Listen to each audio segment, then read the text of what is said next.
Manchester United 3, Leicester City 0, and I tell you what, in the end, clinical. In the end, another good performance. Apart from the first 25 minutes, which I'll talk about, I'm just starting off by talking about it overall, with the ability to just keep going, keep winning football matches, keep making this place a fortress. Rashford to keep scoring, Luke Shaw to keep being amazing. So overall, you have to be over the moon with dispatching of Leicester like that. A fairly confident Leicester as well, and they showed that in the first 25 minutes of this game. And if we go to the first 25 minutes of this game, we were hanging on a little bit. David De Gea was single-handedly keeping us in this game. He made absolutely massive saves. I think we started slowly. We started a little bit lethargic, and we suffered kind of from playing game after game after game. Like I said on the way up here on the road trip, you're never quite sure when the levels are going to drop. You're never quite sure when we're going to get the blips, And had they have scored early, this game could have been different. So I have to start at David De Gea, and I got to give him massive props, because the first save he makes from Harvey Barnes being clean through, that's a big save, instinctive right hand. But the second one he makes from Iheanacho from the header, it's almost behind him. And he gets across his line really quickly. And look, we all talk about, what should happen in the goalkeeping position going forward, and the importance and emergence of good distributors and stuff like that. And I've always said, the fundamentals have to be, you have to be a good shot stopper, and that's what David De Gea is.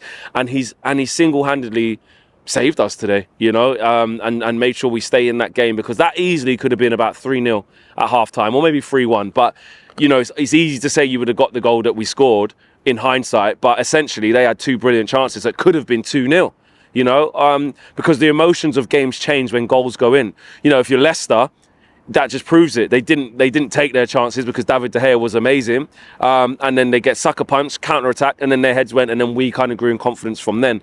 So big shout out to David De Gea, because I think he's the one who really deserved that clean sheet. Because when it gets to 3-0, then the changes start happening. Maybe a bit of the continuity can go, and you can concede a sloppy goal. I really didn't want that to happen today, because David De Gea absolutely earned his clean sheet. A couple of dodgy passes into midfield, a few iffy points of his distribution, which were still there, and I get that at the highest level. We saw it a little bit at Barcelona. Look, it's in his game. It's as simple as that. Those little things are in his game. But when it comes to shot stopping and saving, Manchester United from conceding goals, and stopping Manchester United conceding goals, he's still, exceptionally good at that, and it was massive that he did that. I think we had issues down our left-hand side in that first half, which was as a result of Garnacho not matching Timothy Castagne's intensity. I don't think he could match his work rate, his physicality. And yes, I think it wasn't just Garnacho's fault. Leicester were playing down outside a lot. We wasn't winning the midfield battle to even wrestle back possession and can dictate the pace of the game. So that's not Garnacho's fault. We couldn't hold on to the ball up front. We weren't really creating. That wasn't Garnacho's fault. But what you can say is directly, when he needed to put those recovery runs in and match Castagne's intensity, he was just struggling a little bit to do that. And that's why we've seen Garnacho mainly used as an impact sub. That's why right now he's a squad rotation player. He's a young player coming into our team, and he's going to have a great future here. But he had a tough time, and that's absolutely going to happen. This is the Premier League, And I think Leicester showed why they were quite confident in the first 25 minutes before we scored. And it was interesting to see him come off at half-time, which, it might knock his confidence a little bit, but it's a lesson learned. That's what you have to do. This is men's football now. It's the Premier League, and Ten Hag acted really swiftly. Marcus Rashford, though, again, this is just... I've said it every single time I've been outside of here, or every game, I'm saying the same thing. But what else can I say? He's just unreal at the moment. He's literally reaching levels. I said on Saturday Social, and everyone was talking about Osimhen, who I actually did forget about, to be fair. But I said Rashford right now is the best player in the world. And obviously alongside Osimhen, obviously Mbappe. But you get my drift, yeah? It doesn't have to be an absolute statement of, what it's like in football with opinions. As soon as you say something, everyone takes that as that is the be-all and end-all. But I'm just backing my guy. I'm backing our guy. And right now, he is unplayable. He is in world-class form. He is, the inevitability that he will either score or assist. It's just there every single game. Before a game even kicks off, it's like he scored already. That's how good he is right now. But I want to talk about us in terms of, no matter if we're dipping in form, no matter if we're struggling in games, we find a way to still be potent. We find a way to still create chances, because actually, yes, we could have been 2-0 down in that first half, and rightly so. I understand David Gea had to make big saves. But actually, we could have been 2-0 up. You know, Dalot, he should have scored after Rashford's goal.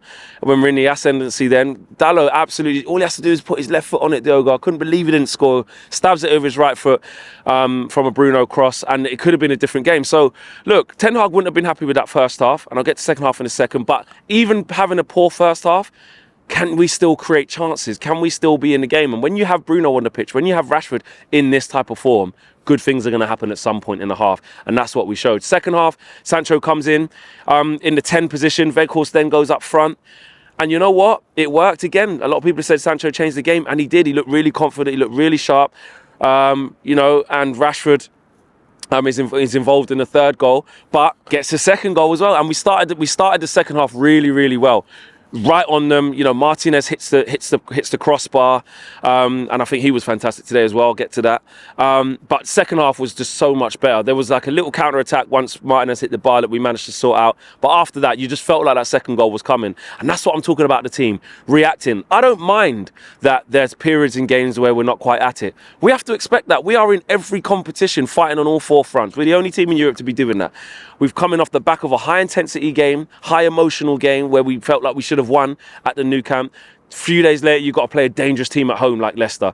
Then a few days later, we've got to play Barcelona. Then a few days later, we've got the cup final. The games are coming. Not everybody is going to be able to, the team is not going to be able to play up here. You know, and even before we got to this level at the stage of the season, the team was doing this in performance anyway. It's been a common theme. So that doesn't worry me. It's the fact that we're able to continuously make chances, you know, and that's what we're doing. So what I will say about Rashford, you know, he gets the ball from Fred, clean through, slots it. He's just unplayable. Fred, to be fair, a lot of people have said that, you know, box of chocolates and stuff like that. First half, particularly poor, just not really good on the ball, missing out on challenges, you know, just kind of the downside to Fred. But then second half picks it up again, good in transition, doing what he needed to do alongside Sabitzer as well. I thought he had a couple that he could have done a bit better on, Sabitzer, but then again, you know, spraying the ball wide, being part of attacks, winning the ball back well. And it's difficult. Those two haven't played together. You can't expect miracles from them. They're not a midfield pivot that are used to playing with each other. Sabitz has just come here, and Fred's largely being used as a player to come on for Christian Eriksen and see the game out while Casemiro, you know, holds down the fort. Casemiro hasn't been there for 3 games, so I don't get on their backs too much for that, but that's just the honest assessment of the game. And you know what, Wout Weghorst, man, he is doing a job for the team. Fair play to him. Yes, he might lack a little bit of quality sometimes, and that little cherry on top, that little icing on the cake, to make the ball stick or in challenges. But in terms of helping the team play better, I think he's definitely doing that. Bruno, man, listen, at the end of the day, Bruno is contributing to the game like crazy. He's laying on chances galore. He done the same today. He gets himself 2 assists. Nice, easy pass back to Sancho. Sancho opens his foot out. Nice cushion finish, easy. And that killed the game. Bruno's been fantastic as well in these last few games. He was the same in the Nou Camp as well, where I thought he was really good. And he's proven his adaptability. In fact, all the players are. That's one thing that I'm loving about this Manchester United team. Whether you're asked to play as a centre-back if you're a left-back, whether you're asked to play as a striker but you're a left-winger, whether you're asked to play as a number 10 but you're a striker, it doesn't matter. The players are just being adaptable. So a big shout-out to Luke Shaw. Big shout-out to Martinez, because Luke Shaw is not putting a foot wrong. He's absolutely out of this world right now. Somebody else said it today. Best left-back in Europe right now. You take your pick on how you feel that, but he's playing out of his skin. Rashford, unbelievable, but the whole team, well done, and keep fighting and bring on Barcelona. My man of the match, is it De Gea? Because without them saves, do we even have the platform? Is it Rashford continuing to score? Is it Shaw just going about his business quietly? Is it Bruno? I'm gonna go Luke Shaw. I just think he's absolutely faultless right now. Smash the like on the video, subscribe to the channel if you are new. Peace.